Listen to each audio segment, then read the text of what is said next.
David, nous allons passer à la revue des titres.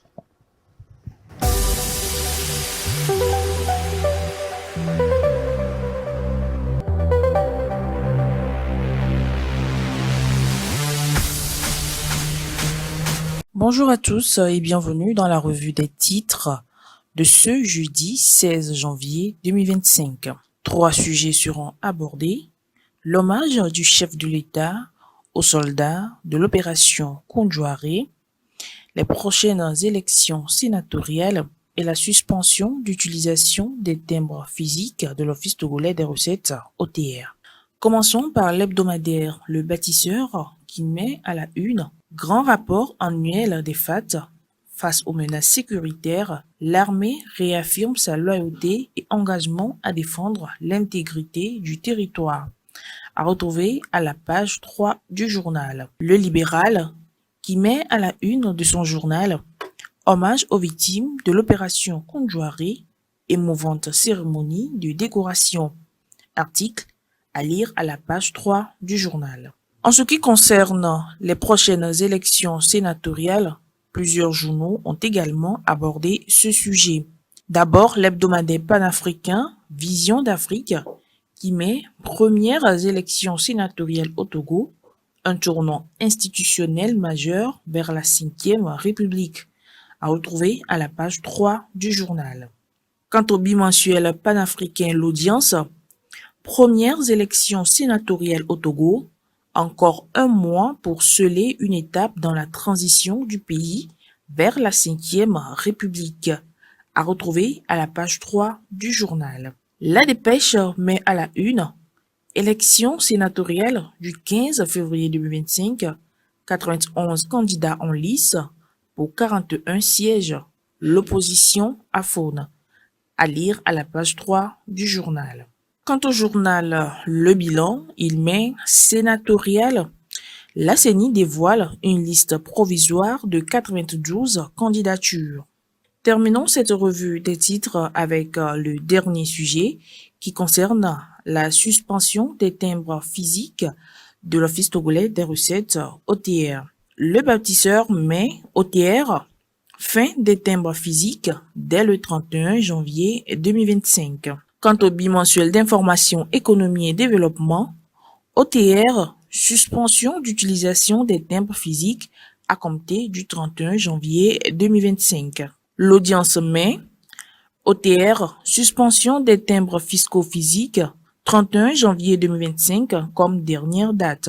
Et l'hebdomadaire Méga Info qui met OTR, les timbres physiques hors d'usage dès le 31 janvier 2025. Et pour terminer, le Libéral qui met OTR, encore 15 jours de vie pour les timbres fiscaux physiques. Voilà qui met fin à la revue des titres de ce jeudi.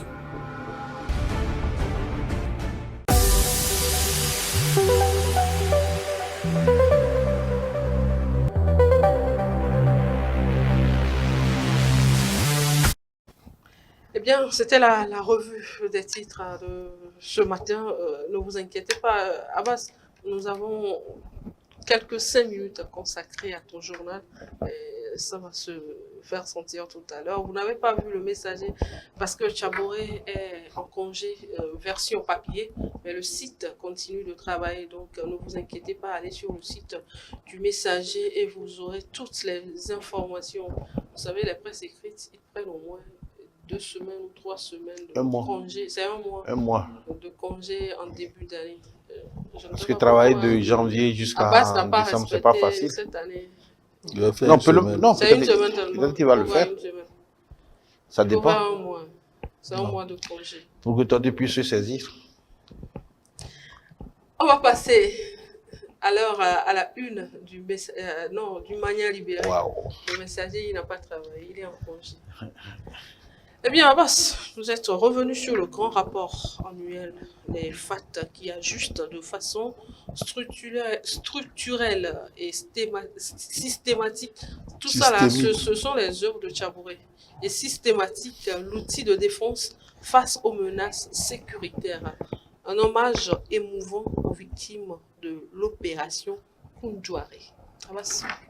Oui, les pactes ont ajusté de façon structurelle et systémique.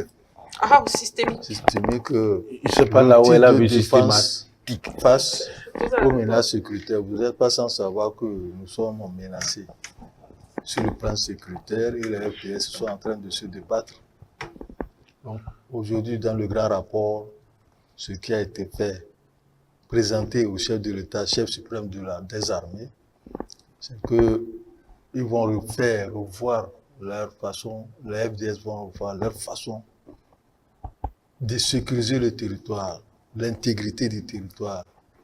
Et c'est qu'il faut leur porter, il faut faire chapeau bas à ces forces de défense et de sécurité, grâce à leur ténacité, à leur bravoure, aucune surface du territoire togolais n'a jamais été occupée. Bien que dans certaines situations, les villageois ont peur et se déplacent, ça provoque des déplacés, mais le territoire n'a jamais été occupé parce que par rapport à la bravoure de ces FDS qui défendent l'intégrité du territoire, aujourd'hui, on dit qu'ils vont encore revoir de façon systémique leur façon et puis l'outil de défense qu'il y a. Et c'est dans ces circonstances, dans la matinée, que le rapport a été présenté au chef de l'État, qui les a félicités pour leur bravoure également, et leur a demandé de continuer pour défendre le territoire togolais.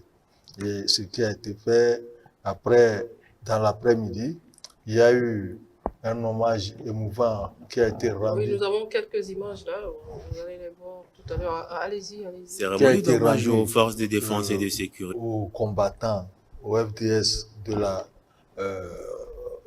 l'opération Koundjouaré. C'était émouvant. C'était très émouvant. Surtout ceux qui étaient en fauteuil roulant. Ceux qui sont dans le fauteuil roulant, c'était émouvant. Et le chef de l'État, je pense que c'est le courage qu'il a eu, sinon, par rapport à son état, il allait baisser. Vous voyez comment le chef de l'État parle. C'est émouvant et émotionnel. C'est émotionnel et il a gardé, il s'est bien retenu. Je pense que c'est une bonne chose que de se rappeler de ces combattants, de ceux-là qui sont tombés sur le champ de bataille. Leurs parents étaient là, leur famille était là pour aussi assister à cette cérémonie. Ils ont pris les drapeaux en leur nom, ils ont pris des décorations posthumes en leur nom. Et après, le chef de l'État a donné des médailles. Ils sont en majorité jeunes. C'est des jeunes qu'on envoie, qui sont là, c'est des recrues. Donc, quand vous les voyez, ils ont défendu le territoire. Ce qui a été émouvant, c'est celui qui était dans le fauteuil et il a perdu tout. Et le chef de l'État lui demandait, et il lui expliquait la situation. Je pense que c'est une bonne chose de se rappeler de ces vaillants combattants. Oui, il y a un second. C'est lui ou c'est le second? C'est le second. De ces vaillants combattants-là qui ont défendu le territoire togolais et qui continuent par le faire, surtout pour arrêter l'entrée des djihadistes et des terroristes, un peu qui ne savent même pas ce qu'ils font, des gens hors la loi, c'est des gens sans foi ni loi qui sont en train d'avancer. Mais les forces de défense et de sécurité sont là pour leur barrer la route. Alors, tu as trouvé un mot par rapport à cette déclaration. C'est lui, ça. C'est David enlevé. Plusieurs années à des attaques terroristes au nord du pays. Ouais. Donc, Si moi j'ai un mot à dire, c'est d'abord m'incliner premièrement sur la tombe de tous ces vaillants FDS qui sont partis et malheureusement en étant sur le champ de bataille pour pouvoir permettre à la nation togolaise d'exister. Je dis, il faut que nous nous inclinions pour tout Togolais conscient, qui a quand même la conscience, qui réfléchit. Il faudrait quand même qu'on puisse s'incliner devant la mémoire de ces personnes et continuer par prier pour ceux-là, d'abord, qui sont blessés, pour que ceux qui pourront retrouver leur forme, qu'ils puissent le trouver, et que ceux qui ne pourront pas le trouver, qu'il y ait les moyens quand même pour continuer à les soigner, et continuer par prier également pour ceux qui sont au front, pour qu'ils puissent arriver à bout de ces phénomènes. Moi, je pense que c'est vrai. Deuxième position, je vais dire, félicitations au chef de l'État. C'est vrai, nous les journalistes, parfois, on ne félicite pas. Mais moi, je vais dire que je suis un média patriote. Et moi, je vais dire félicitations au chef de l'État pour cette démarche. Franchement, il a le cœur, il a pris de la hauteur et on sent qu'effectivement, Faure Gnassingbé, c'est un homme d'État. Ce n'est pas quand même une habitude pour moi d'aller dans ce sens, mais je pense que à travers l'acte que le chef de l'État a posé, en allant vers ces personnes, en discutant avec elles, en posant l'acte de reconnaissance le 25, je pense qu'il faudrait quand même dire bravo et félicitations. C'était pas évident. Oui, à notre premier, de famille. Oui, c'est vrai que justement, sa première famille, c'est le Togo. À notre premier magistrat, le au chef suprême des armées, pour une telle démarche. Les gens ne le disent pas dans leur coin, même dans leur maison. Il y a beaucoup qui ont ressenti quand même que le chef de l'État est vraiment sensible, c'est un homme d'État, c'est un vrai dirigeant. Mis à part quelques amuseurs, excuse-moi. Faire des captures d'écran. Oui, mis à part quelques amuseurs qui sont plutôt intéressés par le pouvoir sur les réseaux sociaux. Mis à part eux, je vois certaines agitations au lieu. Non, excuse-moi, laisse-moi aller jusqu'au bout. Au lieu de voir le pays. Ce sujet-là, je pensais que ça allait rester ça ne peut pas rester en off parce que. Vous êtes venu avec... Oui, ça ne peut pas rester en off parce que ça fait mal de voir quelques citoyens qui s'agitent en dépit du fait que nous avons une situation extrêmement dangereuse dans le nord où les autorités se battent pour que le Togo puisse être le Togo, le confrère l'a dit, pour qu'une portion du territoire ne soit cédée à ces hors-la-loi. Il y a des gens qui ne sont intéressés sur les réseaux que par le pouvoir. C'est ridicule. Quand vous voyez ça, c'est un peu ridicule. Bon, quand cela ne tient, je laisse ça. Et je reviens par rapport à la démarche du chef de l'État pour dire qu'il y a beaucoup de décisions qui avaient été prises. Et les gens font semblant de ne pas croire. Il y a des lois qui ont été votées par rapport à ce qu'il faut en récompense de certaines personnes, ou bien des FDS qui vont sur le front et qui perdent la vie. Il y a ça. Il y a des compensations qui ont été faites et c'est l'initiative du gouvernement. Ça, il faut s'en féliciter également. Et il faut parler. C'est pourquoi je dis souvent, donnons à César ce qui est à César. Il ne faudrait pas que on soit là sur les réseaux sociaux à chaque fois pour pouvoir dire, invectiver, dire des choses qu'on ne maîtrise même pas, dire des contre-vérités.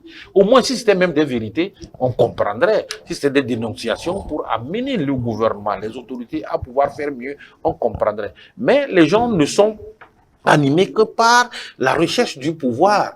Et encore, faudrait-il se poser la question si c'est sur les réseaux sociaux qu'on recherche le pouvoir, ou bien on reste à plus de 6 000 km, 10 000 km pour rechercher le pouvoir. Moi, je dis une chose, que les Togolais comprennent. Nous avons... Il y aura un vote sur les réseaux sociaux. Oui, nous avons qu'un bien en commun, le Togo. On n'en disconvient pas. Nous ne sommes pas obligés d'avoir les mêmes positions. Mais lorsqu'il y a les intérêts du pays qui sont en jeu, je pense qu'il faut qu'on laisse de côté nos égos, il faut qu'on laisse de côté cette soif d'arriver coûte que coûte du pouvoir. Je ne sais pour faire quoi, pour qu'on puisse quand même faire face à la situation. Aujourd'hui, moi, j'aurais aimé que tous ceux qui sont sur les réseaux sociaux en train de critiquer le gouvernement, que ces personnes puissent sortir pour quand même apprécier cette démarche du chef de l'État. C'est très important. Ça ne sert à rien. C'est une obligation? Non, ce n'est pas une obligation. J'aurais souhaité, j'aurais souhaité que les gens puissent apprécier et donner quand même leur point de vue. Qu'est-ce qu'ils en pensent? Et là, tout le monde devrait se rendre compte qu'en réalité, on doit se retrouver comme un face à ce genre de situation. Maintenant, on revient à la maison. Lorsqu'il s'agit de se faire la guerre, entre guillemets, on peut se faire la guerre, on dénonce et on dit des choses. Voilà ce que moi je veux de ces gens qui sont matin, midi, soir sur les réseaux sociaux pour dire des contre-vérités et pour dire de n'importe quoi. Faire des invités sur les... Moi, je respecte leur point de vue, mais encore faudrait-il que ces points de vue soient des points de vue constructifs. C'est ça qui est important.